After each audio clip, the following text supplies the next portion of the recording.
Praise the Lord. Aroma T വിയിലെ എല്ലാ മാന്യ ശ്രോതാക്കൾക്കും വേഗം വരുന്ന കർത്താവായ യേശുക്രിസ്തുവിന്റെ തന്നെ തിരുനാമത്തിൽ വന്ദനത്തെയും സ്വാഗതത്തെയും അറിയിക്കുന്നു. നിങ്ങളോട് ഒരുമിച്ച് വീണ്ടും ഒരു അനുഗ്രഹിക്കപ്പെട്ട സാക്ഷ്യവുമായി കടന്നു വരുന്നതിന് ദൈവം ഒരുക്കി തന്ന നല്ല നിമിഷങ്ങൾക്കായി കർത്താവിന് സ്തോത്രം ചെയ്യുക. ഇന്ന് നമ്മുടെ അതിഥിയായി നമ്മോടൊപ്പം ജോയിൻ ചെയ്തിരിക്കുന്നത് കർത്താവിൻ്റെ ദാസി സിസ്റ്റർ ദിവ്യ അനിൽ ആണ്. കർത്താവിൻ്റെ ദാസിയെ നമുക്ക് നിങ്ങളോടൊപ്പം സമയം ചിലവഴിക്കുന്നതിനായിട്ട് ക്ഷണിക്കാം. കർത്താവിൻ്റെ ദാസി സിസ്റ്റർ ദിവ്യ അനിലിനെ തികഞ്ഞ സ്നേഹത്തോടും ആദരവോടും കൂടി അരോമ ടി വിയിലെ പ്രേക്ഷകരോടൊപ്പം സമയം ചിലവഴിക്കുന്നതിന് ഞങ്ങൾ സ്വാഗതം ചെയ്തുകൊള്ളുന്നു. പ്രൈസ് ലോർഡ് സിസ്റ്ററെ. Praise lord. Praise lord. എന്തൊക്കെയുണ്ട് വിശേഷങ്ങൾ? സുഖമായിട്ടിരിക്കുന്നു. സിസ്റ്ററെ ഒന്ന് പരിചയപ്പെടുത്താമോ? എവിടെ നിന്നാണ് ജോയിൻ ചെയ്തിരിക്കുന്നത്? വീട്ടിൽ ആരൊക്കെയുണ്ട്? ഞാനിപ്പോൾ ജോയിൻ ചെയ്തിരിക്കുന്നത് ട്രിവാൻഡ്രത്ത് നിന്നാണ്. എൻ്റെ പേര് ദിവ്യ അനിൽ എന്നാണ്. എനിക്ക് 2 കുഞ്ഞുങ്ങളുണ്ട്. ഞങ്ങള് ട്രിവാൻഡ്രത്ത് ഊരട്ടമ്പലം എന്ന് പറയുന്ന സ്ഥലത്ത് നിന്നാണ് ഞാനിപ്പോൾ ജോയിൻ ചെയ്തിരിക്കുന്നത്. അവിടെയാണ് ഞങ്ങൾ മിനിസ്ട്രി ചെയ്യുന്നത്. ഓക്കെ, സിസ്റ്ററിനെ പരിചയപ്പെടുത്തിയതിൽ വളരെ സന്തോഷമുണ്ട്. കർത്താവ് അനുഗ്രഹിക്കട്ടെ. അരോമ ടി വിയിലെ പ്രേക്ഷകരോടൊപ്പം കർത്താവിൻ്റെ ദാസിക്ക് ജീവിതത്തിൽ പറയാൻ ആഗ്രഹിക്കുന്ന സാക്ഷ്യം, ദൈവം തന്നിരിക്കുന്ന ദൈവിക ചിന്തകളൊക്കെ പങ്കുവയ്ക്കാനുള്ള സമയമാണ്. തുടർമാനമായിട്ട് സംസാരിക്കാം. അതുപോലെ തന്നെ ബാല്യകാലം, മാതാപിതാക്കന്മാരെക്കുറിച്ച്, സഹോദരങ്ങളെക്കുറിച്ച്, വിദ്യാഭ്യാസ കാലയളവിനെക്കുറിച്ചൊക്കെ പറയാൻ ആഗ്രഹിക്കുന്ന കാര്യങ്ങളൊക്കെ തുടർമാനമായിട്ട് സംസാരിക്കാനുള്ള സമയമാണ്. തുടർന്ന് സംസാരിക്കാം. ദൈവത്തിന്റെ അതിപരിശുദ്ധമായ നാമം ഈ പകൽ വാഴ്ത്തപ്പെടുമാറാകട്ടെ. അരോമ ടി വിയിൽ എനിക്കൊരവസരം ദൈവം ഒരുക്കി തന്നതിനെ ഓർത്ത് ഞാൻ ദൈവത്തെ സ്തുതിക്കുന്നു. എന്നെ ക്ഷണിച്ച പ്രിയ കർത്തൃദാസൻ, കുടുംബം എല്ലാവരെയും ഞാൻ യേശുക്രിസ്തുവിന്റെ നാമത്തിൽ സ്നേഹവന്ദനം ചെയ്യുകയാണ്. ആമേൻ. സ്തോത്രം. എൻ്റെ ജീവിതാനുഭവം എന്ന് പറയുമ്പോൾ, ഞാൻ ഒരു ഹിന്ദു ബാക്ക്ഗ്രൗണ്ടിൽ ജനിച്ച ഒരു വ്യക്തിയാണ്. കുടുംബം മുഴുവനും ഹിന്ദു ആചാരപ്രകാരം ജീവിക്കുകയും അതിൻ്റെതായിട്ടുള്ള നിലവാരങ്ങൾ ജീവിച്ചു പോകുന്ന ഒരു നിലപാടിൽ ചുറ്റുപാടും അതിൻ്റെ സാഹചര്യങ്ങളും ആമേൻ അവിടെ നിന്ന് ദൈവം ആമേൻ അത്ഭുതകരമായിട്ട് എന്നെ കർത്താവിന്റെ ശുശ്രൂഷയിലേക്കും കർത്താവ് എന്നെ വിളിക്കുവാൻ തക്കവണ്ണം ഇടയാക്കി. എൻ്റെ കുട്ടിക്കാലം എന്ന് പറയുന്നത് സ്തോത്രം, ഞാൻ ജനിച്ചു, അതായത് എൻ്റെ മാതാപിതാക്കളുടെ ആ ഒരു സാഹചര്യം, എൻ്റെ മാതാവിൻ്റെ പേര് അമ്പിളി എന്നാണ്, പിതാവിൻ്റെ പേര് മനോഹരൻ എന്നാണ്. അവർക്ക് അനുഗ്രഹിക്കപ്പെട്ട നിലവാരത്തിലുള്ള ഒരു ജീവിതമൊന്നും എൻ്റെ കുട്ടിക്കാലത്തില്ലായിരുന്നു. കാരണം 1 വയസ്സായപ്പോൾ തന്നെ എൻ്റെ പിതാവ് ഞങ്ങളെ ഉപേക്ഷിച്ചു പോകുവാനായിട്ട് ഇടയായി തീർന്നു. അങ്ങനെ എൻ്റെ മാതാവിനൊരു അമ്മയുണ്ട്, അമ്മയുടെ അമ്മ, അമ്മയുടെ അനിയത്തി. അപ്പൊ ഇവര് 3 പേരും ചേർന്ന്, അമ്മയും കൂടെ ചേർന്ന്, 4 പേരും കൂടെ ചേർന്ന് എന്നെ ഒത്തിരി കഷ്ടപ്പെട്ടാണ് അവർ വളർത്തിയത്. അതായത് എൻ്റെ മാതാവ് വീട്ടുജോലിക്കും, അതുപോലെ പണ്ടത്തെ കാലത്ത് ഈ മെറ്റിലടിക്കുന്ന ഒരു ജോലി ഉണ്ടായിരുന്നു, ചല്ലി അടിക്കുന്ന ഒരു ജോലി ഉണ്ടായിരുന്നു. അപ്പൊ അങ്ങനെ ചല്ലി അടിച്ചാണ് എൻ്റെ മാതാവും എൻ്റെ അമ്മുമ്മമാരും എന്നെ കുഞ്ഞുനാളിൽ എന്നെ നോക്കുവാനും വളർത്തുവാനും ഇടയായി തീർന്നത്. നല്ല പോലെ ആഹാരം കിട്ടുകയോ നല്ല രീതിയിലുള്ള വസ്ത്രം ധരിക്കാനോ ഒന്നിനും ഞങ്ങൾക്കൊന്നും ഒരു സാഹചര്യവുമില്ല. കാരണം അത്രയും ദാരിദ്ര്യത്തിന്റെ കൊടുമുടിയിൽ നിന്ന് വളർന്ന ഒരു സാഹചര്യം, ദൈവം എന്താണെന്ന് പോലും അറിയാത്ത ഒരു സാഹചര്യം. അതായത് ഞാൻ പറയട്ടെ, എൻ്റെ സ്കൂൾ ജീവിതമായപ്പോൾ തന്നെ ഈ എനിക്ക് ആഹാരത്തിന് വേണ്ടിയിട്ട്, അതായത് രാവിലെ നമുക്കൊന്നും കഴിക്കാനില്ല. രാവിലെ ചിലപ്പോ തലേ ദിവസത്തെ പഴങ്കഞ്ഞിയോ അങ്ങനെ എന്തെങ്കിലുമൊക്കെ ആയിരിക്കും സ്കൂളിൽ കഴിച്ചുകൊണ്ട് പോകാൻ ഇടയാകുന്നത്. അല്ലെങ്കിൽ അതില്ലെങ്കിൽ ഞാൻ വെറും വയറോടെയാണ് സ്കൂളിലൊക്കെ ഞാൻ പോകാൻ ഇടയായി തീർന്നത്. അങ്ങനെ ഞാൻ സ്കൂളിലൊക്കെ പോകാൻ തുടങ്ങിയ സമയത്ത് ഞങ്ങളുടെ വീടിന്റെ അടുത്ത് ഒരു കടയുണ്ട്, ചായക്കട നടത്തുന്ന 2 അങ്കിളുമാരുണ്ട്. അവർക്ക് ഞങ്ങളുടെ സാഹചര്യങ്ങളെല്ലാം അറിയാന്നുള്ളത് കൊണ്ട് ഞാൻ പണ്ട് ബാഗൊന്നുമല്ല, ഡ്രങ്ക് പെട്ടിയാണ് ഞങ്ങൾക്ക് സ്കൂളിൽ കൊണ്ടുപോകാൻ ബാഗായിട്ട് ഞാൻ ഉപയോഗിച്ചുകൊണ്ടിരുന്നത്. അപ്പൊ ആ ഡ്രങ്ക് പെട്ടിക്കകത്ത് എനിക്ക് ഒരു പാത്രം കാണും. അപ്പൊ ഈ പാത്രം കൊണ്ടുപോകുന്നതിന്റെ ഉദ്ദേശം വേറെ ഒന്നുമല്ല, ബാക്കി വരുന്ന കഞ്ഞി, ഉച്ചയ്ക്ക് നമുക്ക് സ്കൂളിൽ നിന്ന് തരുന്ന കഞ്ഞി ഉണ്ട്, ബാക്കി വരുന്ന കഞ്ഞി അതിനകത്ത് വാങ്ങിച്ച് കൊണ്ടുവരാൻ വേണ്ടിയിട്ട് പാത്രം കൊണ്ടുപോകുന്ന ഒരു അവസ്ഥയായിരുന്നു.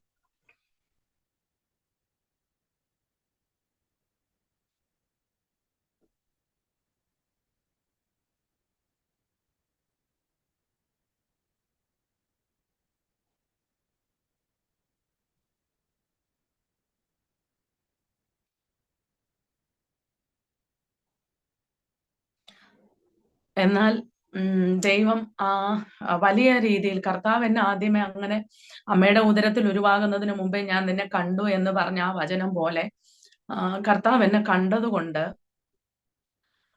ഞങ്ങള് സ്കൂളിൽ ഞാനും കുഞ്ഞുനാൾ ആ ചെറുപ്രായത്തിൽ ഒത്തിരി കൂട്ടുകാരൊക്കെ ഉണ്ട്, നമ്മളെല്ലാം കൂട്ടുകാർ ചേർന്ന് പോകുന്ന സാഹചര്യത്തില് ജംഗ്ഷന് നമ്മള് ജംഗ്ഷൻ എത്തുമ്പോൾ ഒരു കടയുണ്ട്.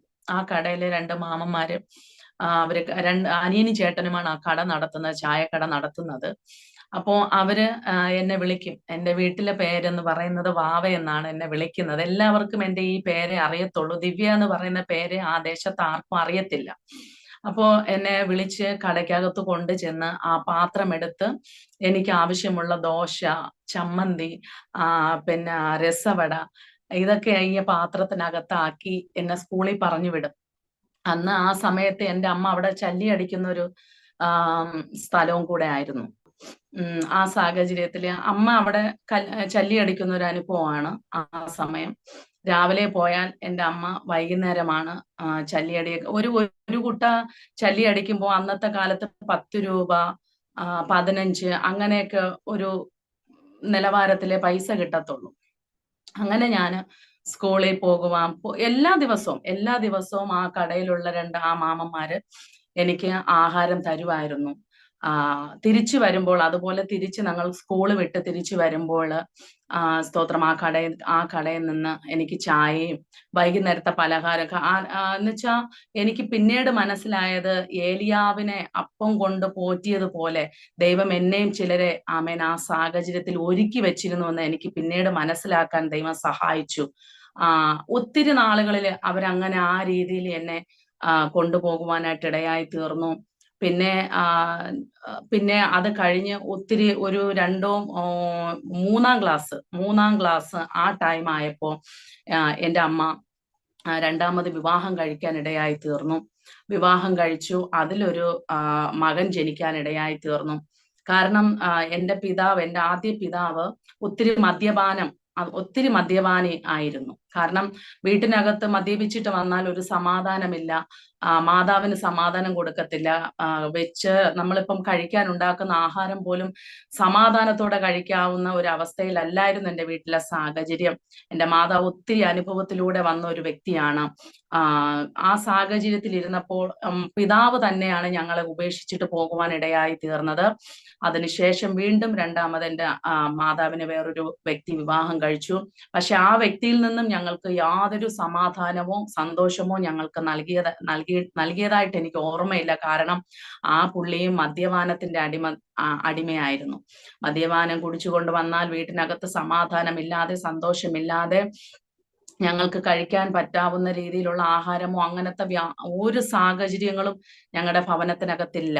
ആ ഒരു സാഹചര്യത്തിൽ മുന്നോട്ട് പോകുമ്പോൾ ഒരു നല്ല വസ്ത്രം പോലും ധരിക്കാൻ എൻ്റെ ജീവിതത്തിനകത്ത് എനിക്ക് ഇല്ലായിരുന്നു എന്ന് തന്നെ വേണമെങ്കിൽ പറയാം. അന്നത്തെ കാലത്ത് നമുക്കൊരു നല്ല വസ്ത്രം, ഒരു ഉടുപ്പ് വേണമെങ്കിൽ ഓണം വന്നാൽ മാത്രമേ നമുക്ക് അന്നൊരു വസ്ത്രം എടുക്കത്തുള്ളൂ. ഓണം കഴിഞ്ഞ് പിന്നെ നമുക്കൊരു പുതിയ വസ്ത്രം ഇടണമെങ്കിൽ അടുത്ത വർഷം വരണം. അങ്ങനത്തെ ഒരു സാഹചര്യമായിരുന്നു.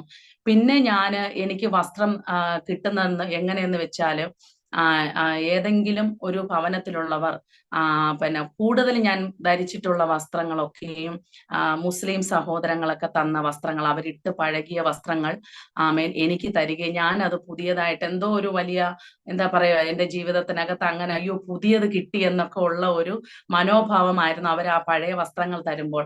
അതിനെ ഞാൻ ഉപയോഗിക്കുകയും സ്തോത്രം സ്കൂളിൽ പോകുമ്പോൾ കൂട്ടുകാരോടൊക്കെ പറയും ഇതെന്റെ പുതിയ വസ്ത്രമാണെന്നൊക്കെ പറഞ്ഞ് പണ്ടത്തെ കാലത്ത് അങ്ങനെയാണല്ലോ നമുക്ക് എന്താ പറയാ പിള്ളേരുടെ മുമ്പിലൊക്കെ അവരൊക്കെ നല്ല ഡ്രസ്സുകളാണ് ഇട്ടുകൊണ്ട് വരുന്നത്, പലരും വലിയ നല്ല നല്ല വലിയ വീട്ടിലൊക്കെ ജനിച്ച മക്കളൊക്കെയാണ് നമ്മളെ കൂടെ പഠിച്ചത്. പക്ഷെ അവരുടെ മുമ്പിലൊന്നും നമുക്കൊന്നും ഒന്നുമേ അല്ല എന്നുള്ളത് മനസ്സിലാക്കുവാൻ ദൈവം സഹായിച്ചു. എങ്കിലും ഈ രണ്ടാമത്തെ വിവാഹം, മാതാവിന്റെ രണ്ടാമത്തെ വിവാഹം കഴിഞ്ഞ് അതിലൊരു അനിയൻ എനിക്കുണ്ട്. സ്തോത്രം. ആ ഒരു സാഹചര്യത്തിൽ മുന്നോട്ട് പൊക്കോണ്ടിരിക്കുമ്പോൾ പഠനം എന്ന് പറയുന്നത് 10ാം ക്ലാസ് വരെ ഞാൻ പഠിച്ചിട്ടുള്ളൂ. അപ്പം ഈ രണ്ടാമത്തെ പിതാവിന് ഞങ്ങൾ ചർച്ചിൽ പോകുന്നത് ഇഷ്ടമല്ല. അതിനു മുമ്പായിട്ട് നമ്മൾ ഈ കർത്താവിനെ അറിഞ്ഞതിന്റെ ഒരു വലിയ കാരണം എന്ന് വെച്ചാല് ഞാനൊരു 3ാം ക്ലാസ്സിൽ പഠിക്കുമ്പോൾ എൻ്റെ മാതാവ് സ്തോത്രം തലവേദനയാൽ ഭാരപ്പെട്ടു. അതായത് എൻ്റെ മാതാവിനെ എത്രത്തോളം ആശുപത്രി കാണിച്ചിട്ടും മരുന്ന് കഴിച്ചിട്ടും മാതാവിന് തലവേദന കുറയുന്നില്ല. അപ്പോ അതിങ്ങനെ ഈ തലവേദന എൻ്റെ മാതാവ് കോവിലിൽ പോകും, പൊങ്കാലയിടും. പിന്നെ ആറ്റുകാൽ ക്ഷേത്രത്തിലൊക്കെ പോയി ഈ തലവേദന മാറാൻ വേണ്ടിയിട്ട് പൊങ്കാലയിടുകയും അവിടെ നേർച്ചകൾ നേരുകയും ഒത്തിരി സ്ഥലങ്ങളിലൊക്കെ എൻ്റെ മാതാവ് പോവുകയൊക്കെ ചെയ്തിട്ട് എൻ്റെ മാതാവിന് ഒരു വിടുതലും ഇല്ലായിരുന്നു. എന്നാൽ ഒത്തിരി ഹോസ്പിറ്റലുകളിൽ പോയി.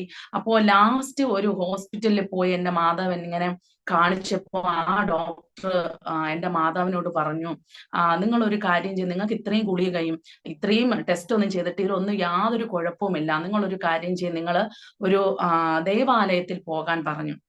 അങ്ങനെ ആ ഡോക്ടർ മുഖാന്തരമാണ് എൻ്റെ മാതാവ് ഒരു ആലയത്തിൽ പോകാൻ ഇടയായി തീർന്നത്. ഞങ്ങളുടെ വീടിൻ്റെ അടുത്തൊരു ആലയമുണ്ട്. അവിടെ എൻ്റെ മാതാവ് പോയപ്പോ എൻ്റെ മാതാവിന് പൂർണ്ണമായ ഒരു വിടുതൽ അവിടെ നിന്ന് ദൈവം കൊടുത്തു. അങ്ങനെയാണ് ഞങ്ങള് ഹിന്ദു മതത്തിൽ നിന്നും നേരെ കർത്താവിനെ അറിയുവാനും കർത്താവിനെ പിന്നെ എന്താ പറയാ സേവിക്കുവാനും ദൈവം ഞങ്ങൾക്ക് ഇടയാക്കിയത്. എൻ്റെ മാതാവിലൂടെയാണ് ഞങ്ങള് ക്രിസ്തുവിനെ അറിയുന്നത് തന്നെ. പക്ഷെ അതിനുശേഷം ഒത്തിരി പ്രതികൂലങ്ങൾ ഞങ്ങളുടെ ജീവിതത്തിൽ വരികയും ആ പ്രതികൂലങ്ങളെല്ലാം കാരണം എൻ്റെ മാതാവിന് ഈ യേശുക്രിസ്തുവിനെ അറിഞ്ഞെങ്കിലും ഉപവസിക്കണമെന്നോ പ്രാർത്ഥിക്കണം എങ്ങനെയാണെന്നോ അല്ലെങ്കിൽ അത് എങ്ങനെ മുന്നോട്ട് മെയിൻറ്റെയിൻ ചെയ്ത് കൊണ്ടുപോകണമെന്ന് എൻ്റെ മാതാവിന് അറിയത്തില്ല. കാരണം അത്രയും നമ്മള് ഒരു എന്താ പറയാ വിദ്യാഭ്യാസമില്ല, എൻ്റെ മാതാവ് പഠിച്ചിട്ടൊന്നുമില്ല. അപ്പൊ ആ ഒരു കുറവും കൂടെ നമ്മുടെ ജീവിതത്തിനകത്തുള്ളത് കൊണ്ട് എൻ്റെ മാതാവിന് അതെങ്ങനെ മുന്നോട്ട് കൊണ്ടുപോകണമെന്ന് അറിയാത്തൊരു അവസ്ഥയായിരുന്നു. എന്നാൽ ഈ രണ്ടാമത്തെ വിവാഹം കഴിഞ്ഞതിന് ശേഷം ഞങ്ങള് അമ്മ ചർച്ചിൽ പോകുകയും അവിടെ നിന്ന് എൻ്റെ മാതാവ് സ്നാനപ്പെടുകയൊക്കെ ചെയ്തതിന് ശേഷം വീണ്ടും പ്രതികൂലം വരുന്നത് നമ്മുടെ പള്ളിയില് ഞങ്ങൾക്ക് ചർച്ചിൽ പോകാൻ ഒരു അനുമതിയില്ല. ഭവനത്തിനകത്തുനിന്ന് ഞങ്ങൾക്ക് പോകണ്ട എന്നുള്ളൊരു വിലക്ക് ഞങ്ങൾക്കുണ്ടായിരുന്നു. അങ്ങനെ ഞങ്ങൾ ആകപ്പാടെ വിഷമിച്ചു. ഞാൻ ആ സമയത്ത് 10ാം ക്ലാസ് പഠിച്ചുകൊണ്ട് നിൽക്കുന്ന ഒരു കാലഘട്ടമായിരുന്നു. എനിക്ക് 15 വയസ്സായിരുന്നു. അപ്പം ഈ രണ്ടാമത്തെ പിതാവിന് തയ്യൽ ജോലിയാണ്. അപ്പൊ ഈ ഞായറാഴ്ച പകൽക്കാലം എനിക്ക് കർത്താവിനെ ആരാധിക്കാൻ പോണം. കാരണം ഇത് അറിഞ്ഞപ്പോ എനിക്ക് ഭവനത്തിനകത്ത് അടങ്ങിയിരിക്കാൻ കഴിഞ്ഞില്ല.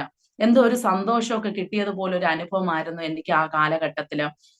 ഉപവാസ പ്രാർത്ഥനയ്ക്ക് പോകുകയും പള്ളിയിലുള്ള എല്ലാ കാര്യത്തിനും ഞാൻ പോകുകയും അവിടെ രാവിലെ പോയി തൂത്ത് പായിടുന്നതെല്ലാം ഞാനായിരുന്നു. എല്ലാ കാര്യത്തിനും യേശുവിനെ അറിഞ്ഞതിന് ശേഷം പള്ളിയിൽ പോയി എല്ലാ കാര്യങ്ങളും നല്ല രീതിയിൽ ചെയ്യാൻ ദൈവം എന്നെ സഹായിച്ചു.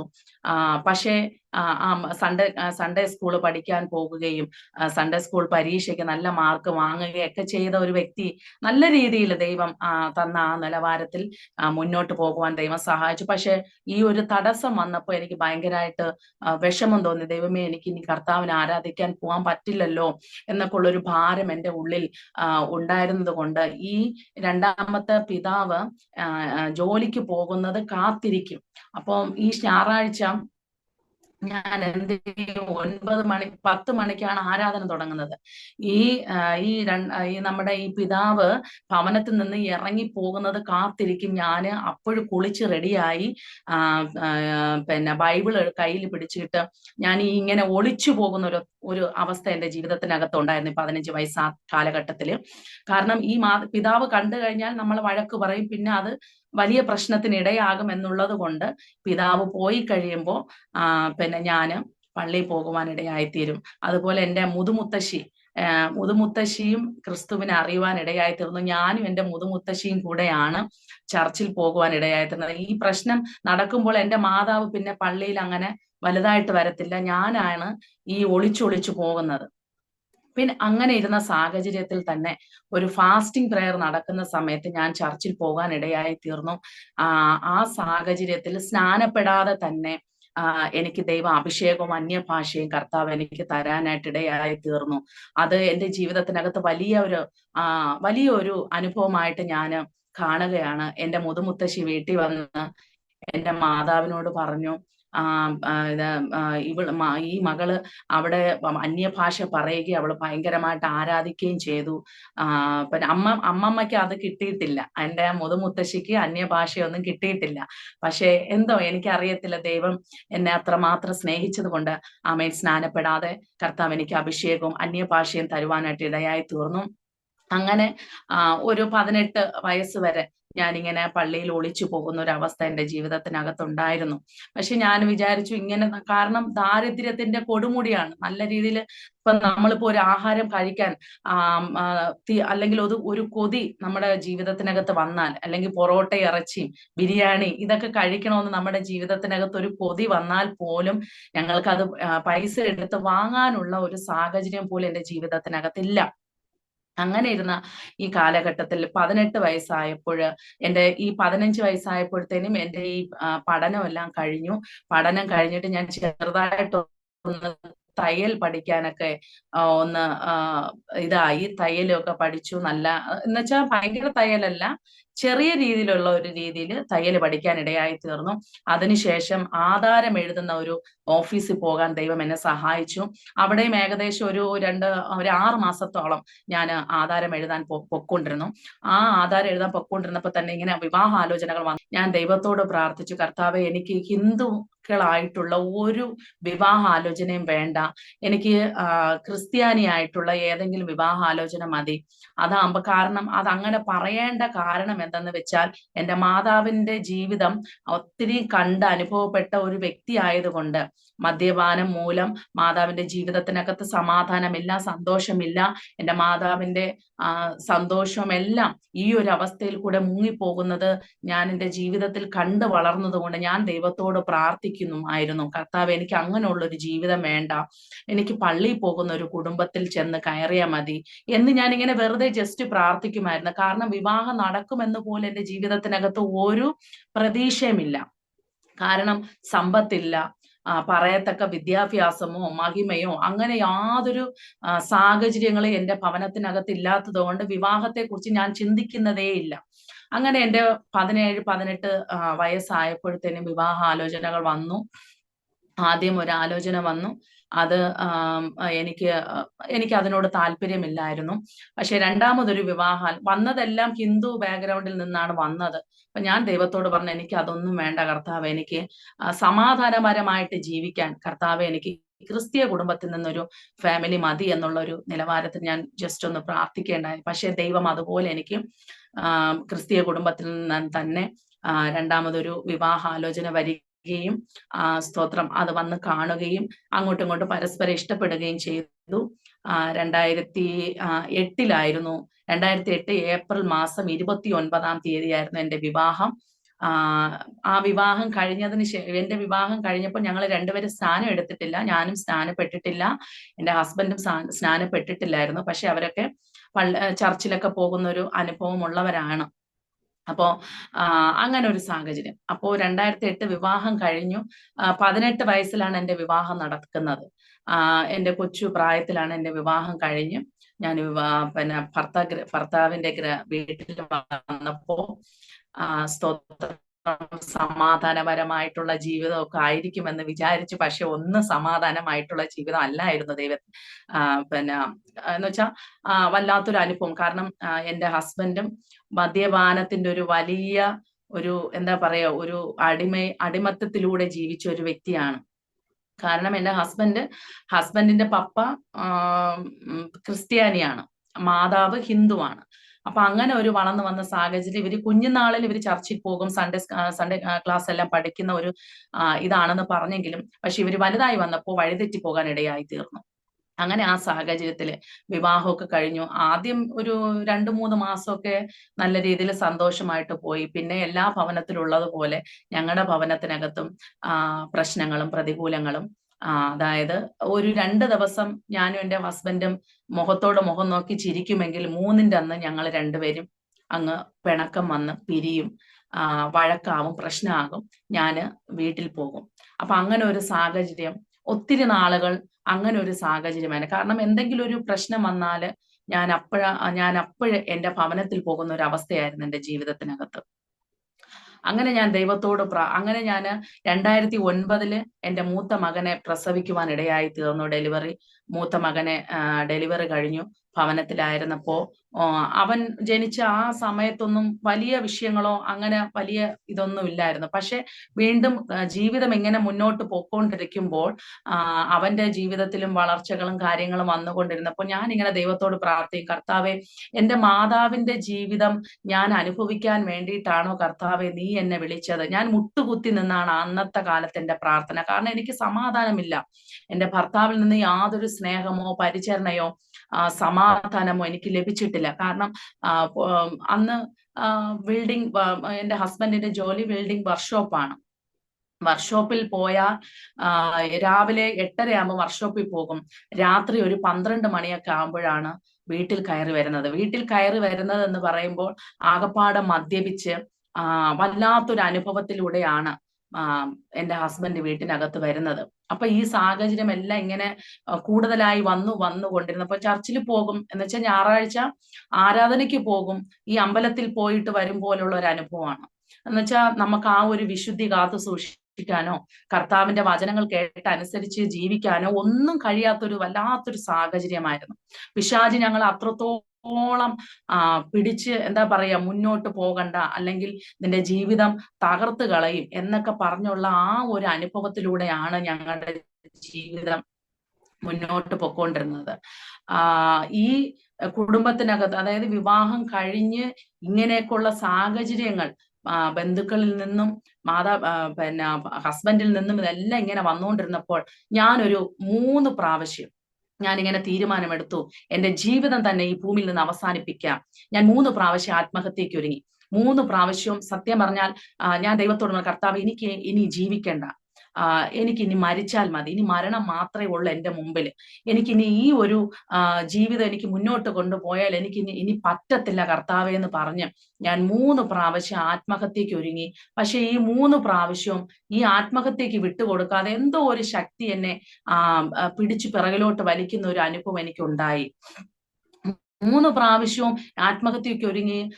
പിന്നെ ഈ 3 പ്രാവശ്യവും പിന്നെ ജീവിതം തന്നെ എല്ലാം മതിയാക്കാമെന്ന് പറഞ്ഞ ആ സ്ഥാനത്ത് എന്തോ എനിക്കറിയത്തില്ല, ഇതിൽ നിന്നൊരു മാറ്റം എന്നുവെച്ചാൽ ഈ ആത്മഹത്യക്ക് ചിന്തിച്ചിരിക്കുമ്പോ അത് വേണ്ട, അത് ചെയ്യണ്ട, അല്ലെങ്കിൽ അത് ചെയ്യുന്നത് ശരിയല്ല, നിനക്കൊരു മകനുണ്ട്, നീ അങ്ങനെ ഈ ലോകത്ത് നിന്ന് മാറ്റപ്പെട്ടു പോയാൽ നിന്റെ കുഞ്ഞിനെ ആര് നോക്കും എന്നൊക്കെ ഉള്ള ഒരു വിചാരവും ഒരു പ്രയാസവും ഒക്കെ എന്റെ ഉള്ളിൽ കയറിയപ്പോൾ ആ ആത്മഹത്യ ചിന്തകൾ എന്റെ മനസ്സിൽ നിന്ന് പോകുവാനായിട്ട് ഇടയായി തീർന്നു.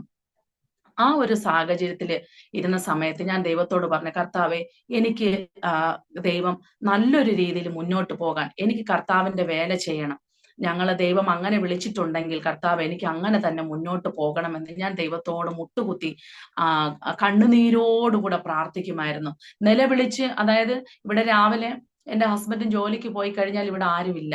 അപ്പൊ എനിക്ക് എന്റെ സ്വാതന്ത്ര്യത്തിന് ഈ ഭവനത്തിനകത്തിരുന്ന് എനിക്ക് നല്ല രീതിയിൽ എനിക്ക് പ്രാർത്ഥിക്കാം. അങ്ങനെ ഞാൻ മുട്ടുമേൽ നിന്ന് കർത്താവിനോട് അലറി നിലവിളിച്ച അനുഭവങ്ങൾ. രാത്രികാലം ഉറക്കമില്ല. രാത്രിയിൽ ഭർത്താവ് മദ്യപിച്ചിട്ട് വന്നാൽ എനിക്ക് രാത്രി ഉറക്കമില്ല. എത്രയോ നാളുകൾ ഞാൻ ഉറങ്ങാതെ കർത്താവിന്റെ സന്നിധിയിൽ ഇരുന്ന് പ്രാർത്ഥിക്കുന്ന ഒരു അനുഭവം എന്റെ ജീവിതത്തിനകത്തുണ്ട്. പക്ഷേ ഞാൻ പറയട്ടെ, ഇതിനിടയ്ക്ക് 2009 പിന്നെ മൂത്ത മോൻ ജനിച്ചതിന് ശേഷം 2012 ഞാൻ എൻ്റെ ഇളയ മോന് ജന്മം കൊടുക്കാനിടയായി തീർന്നു. ആ സാഹചര്യത്തിലും എനിക്ക് യാതൊരു സമാധാനമില്ല. ഈ എൻ്റെ ഇളയ മോൻ വന്നതിന് ശേഷം 2012 അവൻ ജനിക്കുന്നത്. 2013 ലാസ്റ്റ് സെപ്റ്റംബർ മാസമായപ്പോൾ എന്റെ പ്രാർത്ഥനയ്ക്ക് മറുപടി ആയെന്ന് പറയുന്നത് പോലെ എൻ്റെ ഹസ്ബൻഡിന് വലിയൊരു ആക്സിഡന്റ് സംഭവിക്കുവാനിടയായി തീർന്നു. 2013 സെപ്റ്റംബർ മാസത്തിൽ ഒരു ആക്സിഡന്റ് പറ്റി. ഈ ആക്സിഡന്റ് കാല്, അതായത് വലത് കാല് ഫുള്ളും ഒടിഞ്ഞു പോകാൻ ഇടയായി തീർന്നു. അതായത് നമ്മുടെ ഈ ഇടുപ്പിന്റെ ഭാഗത്ത് നിന്ന് ആ നട്ടലിന്റെ ഭാഗത്ത് വരുന്ന ആ ഒരു ജോയിന്റ് അത് വിട്ടുപോകാൻ ഇടയായി തീർന്നു. തൊടയെല്ല് രണ്ടായിട്ട് പൊട്ടാൻ ഇടയായി തീർന്നു. കാലിന്റെ മുട്ടിന്റെ ഭാഗം താഴോട്ട് പൊട്ടാൻ ഇടയായി തീർന്നു. അങ്ങനെ ഈ വലത് കാല് ഫുള്ളും പിന്നെ പൊട്ടാനായിട്ടുള്ള ഒരു അനുഭവം ഈ ആക്സിഡന്റ് മൂലം വന്നു. അപ്പൊ ഈ ആക്സിഡന്റ് നടക്കുന്ന സമയത്ത് ഞാൻ ഈ ഭവനത്തിനകത്തില്ല. അന്നും എന്റെ ഭവനത്തിലോട്ട് പിന്നെ എന്റെ ഹസ്ബൻഡ് കൊണ്ടാക്കി.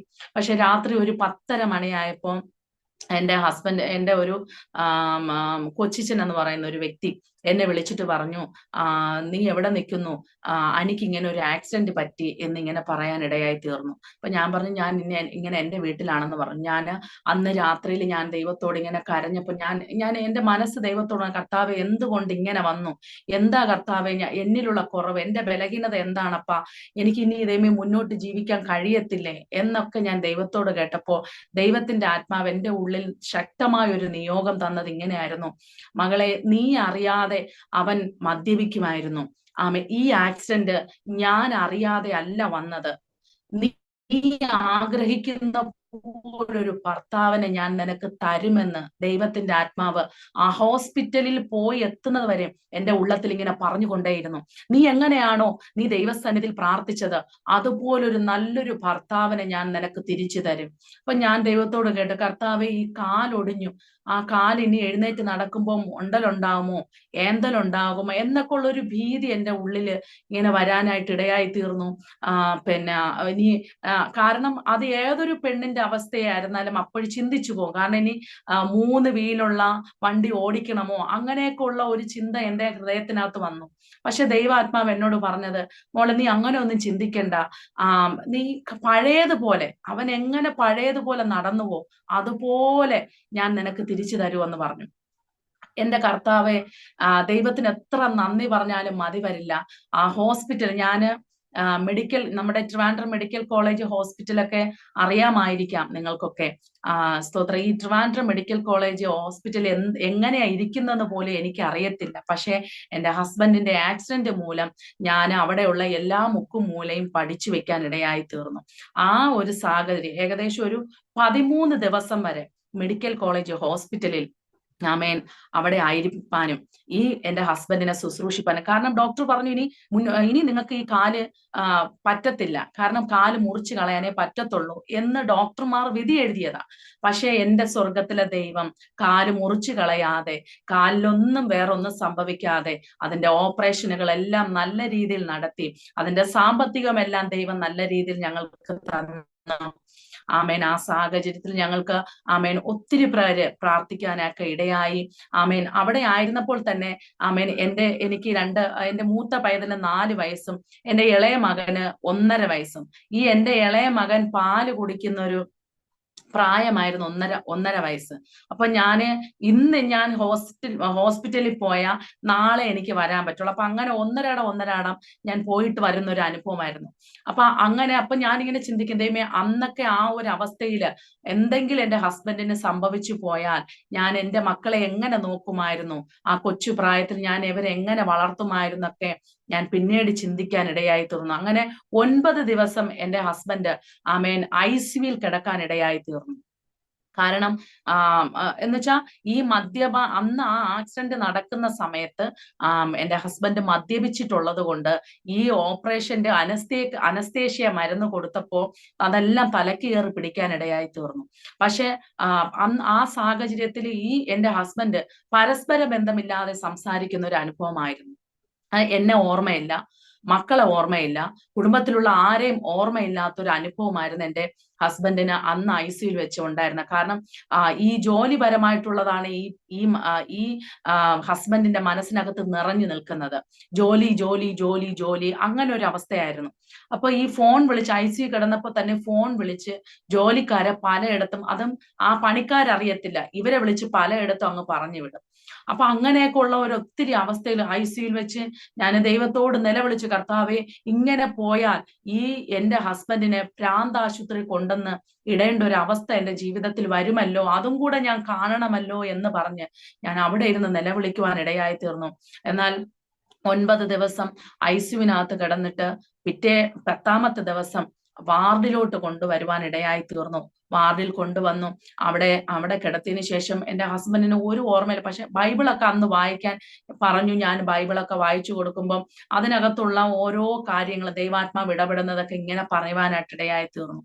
അങ്ങനെ 3ന്റെ അന്ന് ഞാനിങ്ങനെ നിശ്ചയിച്ചു, കർത്താവേ, ഈ മനുഷ്യനെ എന്തായിരുന്നാലും നമുക്ക് തിരിച്ച് വീട്ടിൽ കൊണ്ടുപോകാൻ പറ്റത്തില്ല, ഭ്രാന്താശുപത്രി തന്നെ കൊണ്ടുപോയി ഇടും എന്നുള്ളൊരു ഉറപ്പായിരുന്നു എന്റെ ഹൃദയത്തിനകത്ത്. പക്ഷെ ദൈവം ആ സാഹചര്യങ്ങളെല്ലാം മാറ്റിയിട്ട് 3ന്റെ അന്ന് പേര് വെട്ടി ഭവനത്തിനകത്ത് കൊണ്ടുവരുവാൻ ഇടയായി തീർന്നു. ഭവനത്തിൽ അതുവരെയും ഒരു വ്യക്തി എന്റെ ഹസ്ബൻഡിനെ താങ്ങി ഇരുത്താൻ ഒരാൾ വേണം. 1ഉം 2ഉം എല്ലാം കിടന്നുകൊണ്ടാണ് പൊക്കോണ്ടിരുന്നത്. അതെല്ലാം പരിചരിക്കുവാനും എന്റെ ഹസ്ബൻഡിനെ നല്ല രീതിയിൽ നോക്കുവാനൊക്കെ ദൈവം എനിക്ക് കൃപ തന്നു. അത് മാത്രമേ എനിക്ക് പറയാനുള്ളൂ. ദൈവത്തിന്റെ കൃപയാണ് അന്ന് എനിക്ക് അങ്ങനെ തന്നത്. കാരണം എനിക്ക് 19, 21, 22 വയസ്സേ പ്രായമുള്ളൂ ആ സമയത്ത്.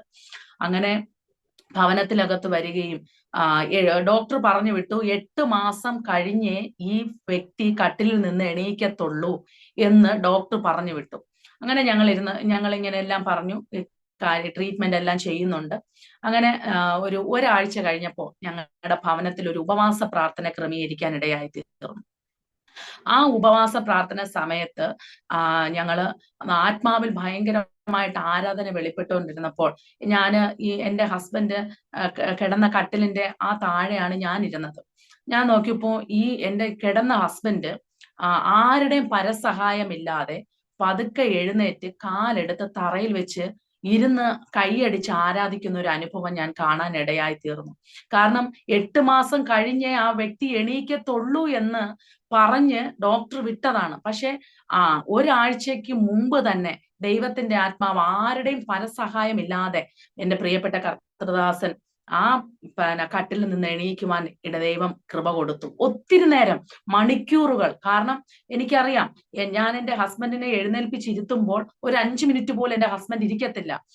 ബാക്ക് പെയിൻ വരും, കാലിന്റെ വേദന വരും. ഇതെല്ലാം കൊണ്ട് എന്റെ ഹസ്ബൻഡ് വീണ്ടും കിടക്കാൻ ഇടയായി തീരും. അപ്പൊ അങ്ങനെയുള്ള ഒരു സാഹചര്യത്തിൽ ദൈവം വലിയ അത്ഭുതം അന്ന് പ്രവർത്തിക്കാൻ ഇടയായി തീർന്നു.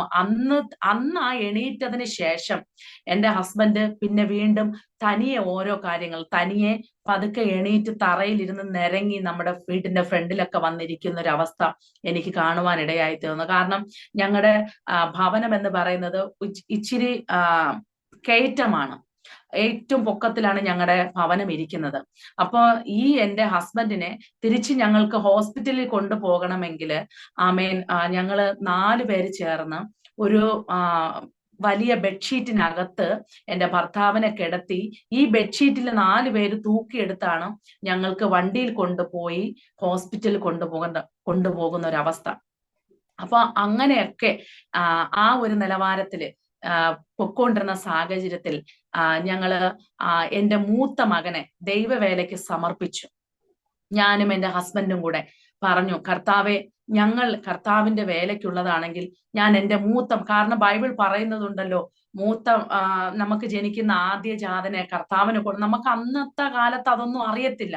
പക്ഷേ ഞങ്ങൾ ആ ഹോസ്പിറ്റലായിരുന്ന സമയത്ത് ഞങ്ങൾ രണ്ടുപേരും കൂടെ കൈ പിടിച്ചിട്ട് ഞാൻ ദൈവത്തോട് ഞങ്ങൾ പറഞ്ഞു, കർത്താവെ, എന്റെ മൂത്ത മകനെ ഞാൻ അങ്ങേക്ക് വേണ്ടി സമർപ്പിക്കുകയാണ്.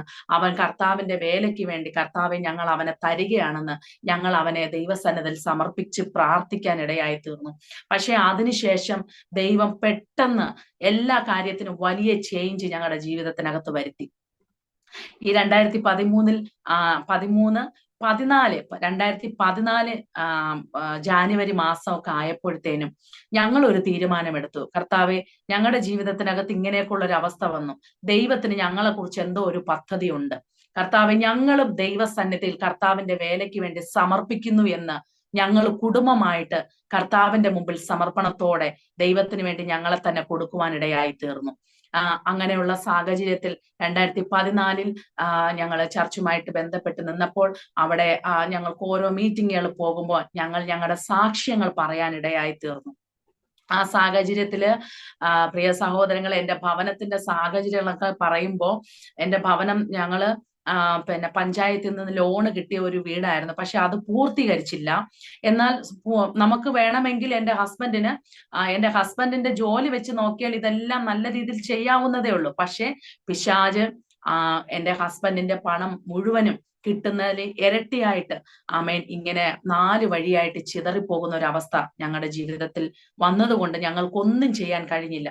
പക്ഷെ ഈ ആക്സിഡന്റ് കഴിഞ്ഞു ഞങ്ങൾ കർത്താവിന്റെ വേലയ്ക്ക് സമർപ്പിച്ചതിന് ശേഷം എനിക്ക് ഒരു കറണ്ടില്ല, ഭവനത്തിനകത്ത് കറണ്ടില്ല, വെള്ളം കോരി കുടിക്കാൻ എനിക്കൊരു കിണറില്ല. അപ്പൊ ഞാൻ ഇതെല്ലാം ഈ കിണറൊക്കെ താഴെ എന്റെ ഹസ്ബൻഡിന്റെ കുടുംബ വീട്ടിൽ പോയാണ് ഞാൻ വെള്ളമൊക്കെ കോരി എടുത്തുകൊണ്ട് വരുന്നത്.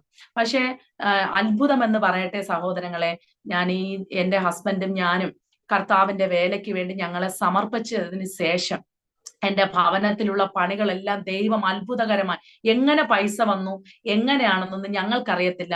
ഭവനം എല്ലാം നല്ല രീതിയിൽ ആമേൻ ഭവനത്തിന്റെ പണികളെല്ലാം പൂർത്തീകരിച്ചു. ഞങ്ങൾക്ക് പിന്നെ ഫ്രീ ആയിട്ട് കറണ്ട് എടുക്കാനുള്ള എല്ലാ സാഹചര്യങ്ങളും വഴികളും ദൈവം ഒരുക്കി തന്നു. ഒരു പൈസ പോലും ഞങ്ങൾ അടയ്ക്കാതെ പോസ്റ്റ് ഇടുന്ന പൈസ മാത്രം കൊടുത്ത് ബാക്കിയെല്ലാം ഞങ്ങൾക്ക് പഞ്ചായത്തിൽ നിന്ന്, അത് പെട്ടെന്നുള്ള ഒരു അനുഭവമായിരുന്നു, പെട്ടെന്നുള്ള ഒരു അത്ഭുതമായിരുന്നു. ഞങ്ങൾക്ക് കറണ്ട് ലഭിച്ചു.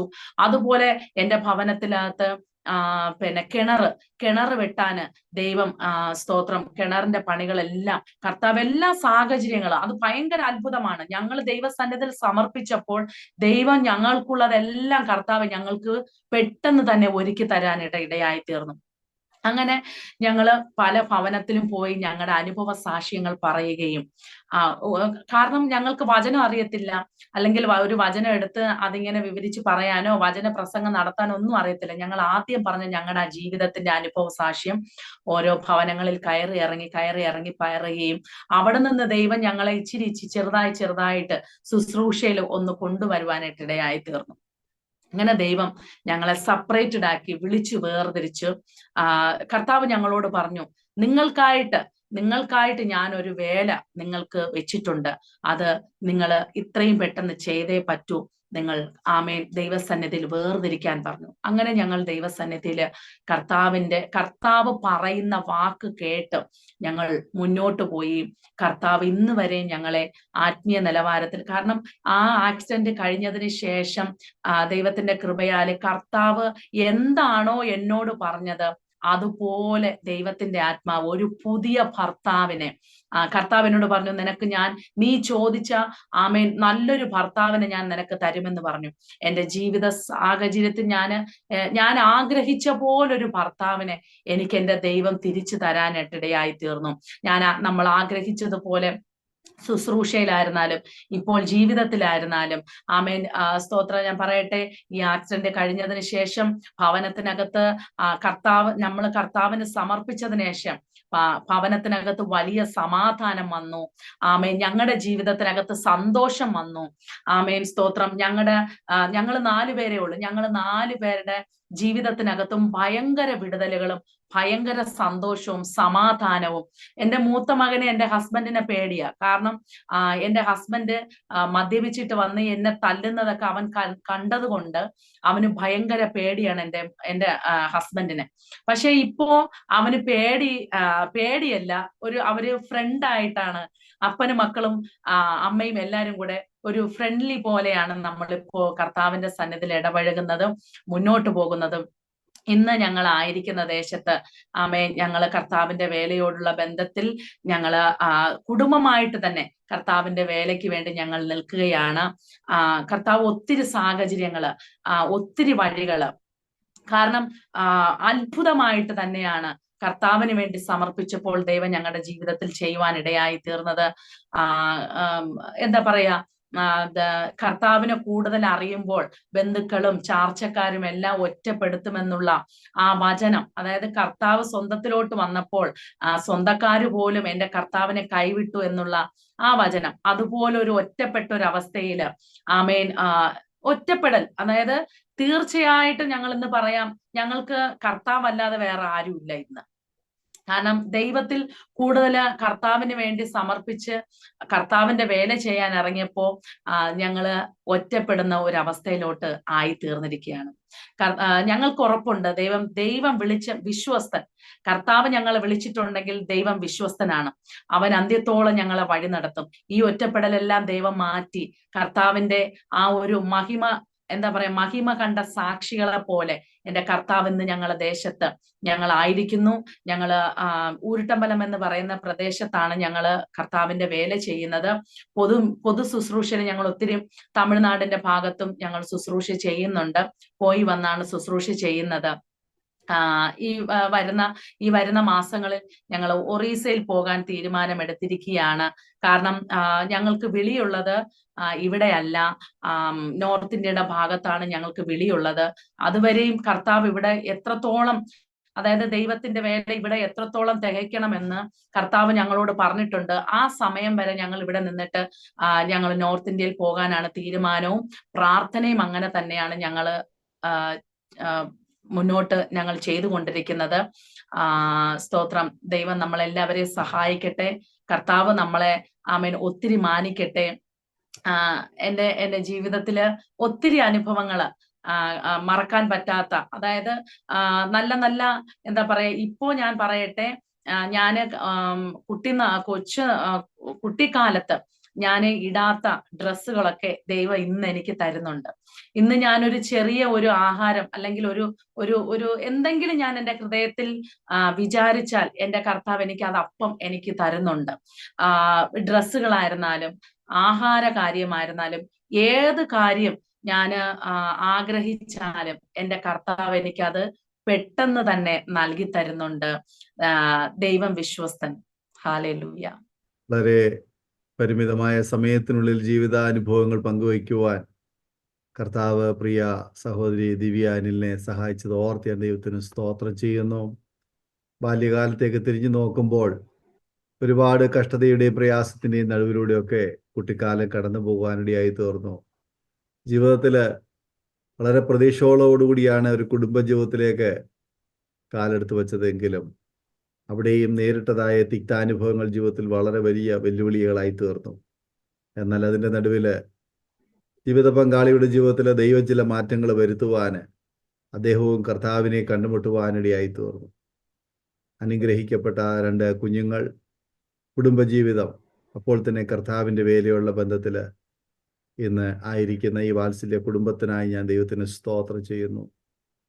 ഞാൻ ചോദിക്കട്ടെ, ഇന്ന് ഏതെല്ലാം നിലകളിലെ കർത്താവിൻ്റെ വേലയിൽ നിങ്ങളെ വ്യാപൃതരായിരിക്കുന്നു എന്നുള്ള കാര്യം കൂടി ഒന്ന് പറയാമോ? ഞങ്ങള് തമിഴ്നാടിന്റെ ഭാഗത്ത് ഞങ്ങളിങ്ങനെ മിനിസ്ട്രിക്ക് പോകുന്നുണ്ട്.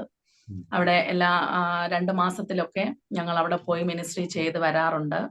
അവിടുത്തെ ചർച്ചുകളിൽ പോയി അവിടെ പാസ്റ്റർമാരായിട്ട് ബന്ധപ്പെട്ട് അവർ മുഖാന്തരം ചില അവിടെയുള്ള ചെറിയ പട്ടണങ്ങളിൽ പോവുകയും പ്രാർത്ഥിക്കുകയും പിന്നെ അവിടെയുള്ള ചർച്ചുകളിൽ മിനിസ്ട്രി ചെയ്യാനൊക്കെ ദൈവം ഞങ്ങളെ സഹായിച്ചു കൊണ്ടിരിക്കുന്നു. പിന്നെ വരും ദിവസങ്ങളിൽ ഞങ്ങള് ഒറീസയുടെ ഭാഗത്തേക്ക് പോകാൻ തീരുമാനിച്ചിരിക്കുകയാണ്. അവിടെയും കർത്താവിന് വേണ്ടി എന്തെങ്കിലുമൊക്കെ ചെയ്യാൻ വേണ്ടിയിട്ട് ഞങ്ങൾ ആഗ്രഹിക്കുന്നു. മാസത്തിൽ ഇങ്ങനെ പോയി വന്ന് അവിടെ മിനിസ്ട്രി ചെയ്യണമെന്നുള്ള ആഗ്രഹത്തോടെ ആയിരിക്കുന്നു. കാരണം കർത്താവ് ഞങ്ങളെ നോർത്ത് ഇന്ത്യയിൽ മിനിസ്ട്രി ചെയ്യാൻ വേണ്ടിയിട്ട് ഒരു വിളിയുണ്ട്. അപ്പം ഞങ്ങൾ അങ്ങനെ ആഗ്രഹിച്ചു പ്രാർത്ഥിക്കുന്നു. ഈ വർഷത്തില് ദൈവം ഞങ്ങൾക്ക് അങ്ങനെ ഒരു ഓപ്പണിംഗ് തന്നു. ഞങ്ങളിങ്ങനെ ഒരു 2 മാസം കൂടെ കഴിയുമ്പോൾ ഞങ്ങൾ അങ്ങോട്ട് പോകാൻ വേണ്ടിയിട്ടിരിക്കുകയാണ്. സ്ഥിരമായിട്ടല്ല, അവിടെ പോയി ശുശ്രൂഷിച്ചിട്ട് തിരിച്ചു വരും.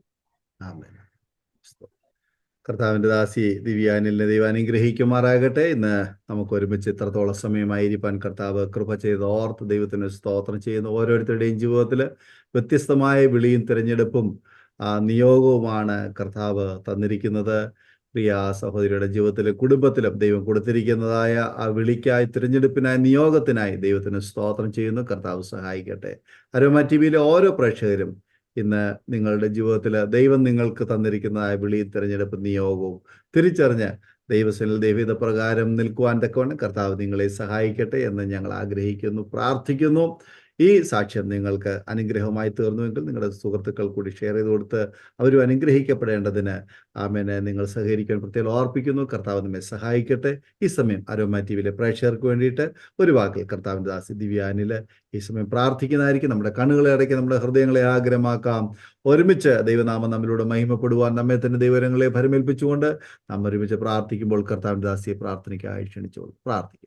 പരിശുദ്ധനായ നല്ല പിതാവേ, സ്വർഗീയ നല്ല രാജാവേ, നല്ല പകൽ സമയത്തിനായിട്ട് ദൈവത്തെ സ്തുതിക്കുന്നു. കർത്താവെ, അരോമ ടിവിയിൽ ആയിരിക്കുന്ന പ്രേക്ഷകർക്കായി ഞങ്ങൾ പ്രാർത്ഥിക്കുന്നു. കർത്താവെ, ഇത് അവരുടെ ജീവിതത്തിൽ അനുഗ്രഹവും വിടുതലുമായി മാറണം.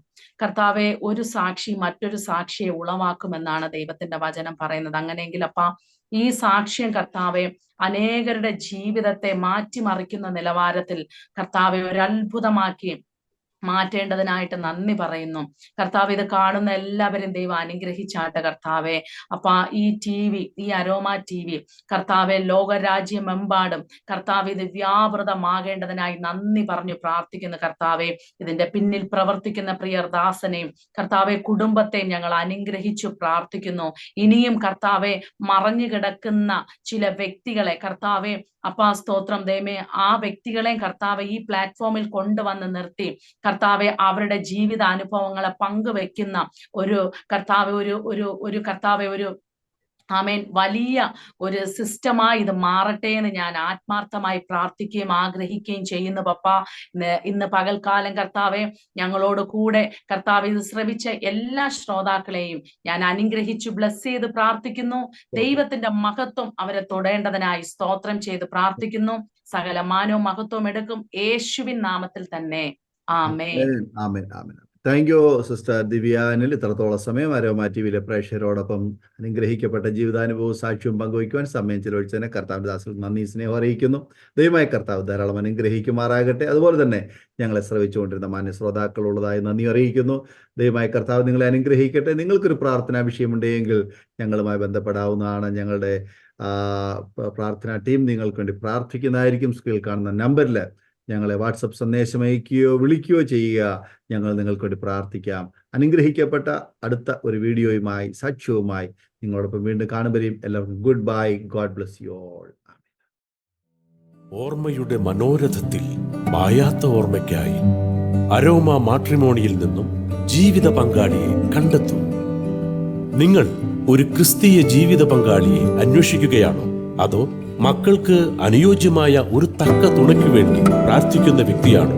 എങ്കിൽ അരോമ മാട്രിമോണി നിങ്ങൾക്ക് വേണ്ടിയാണ്. ഇന്നു തന്നെ സൗജന്യമായി രജിസ്റ്റർ ചെയ്യൂ. അരോമ മാട്രിമോണിയുടെ പ്രത്യേകതകൾ: രജിസ്ട്രേഷൻ തികച്ചും സൗജന്യം. ലോകത്തെവിടെയുമുള്ള അനുയോജ്യമായ ക്രിസ്തീയ ജീവിത പങ്കാളിയെ തിരഞ്ഞെടുക്കാം.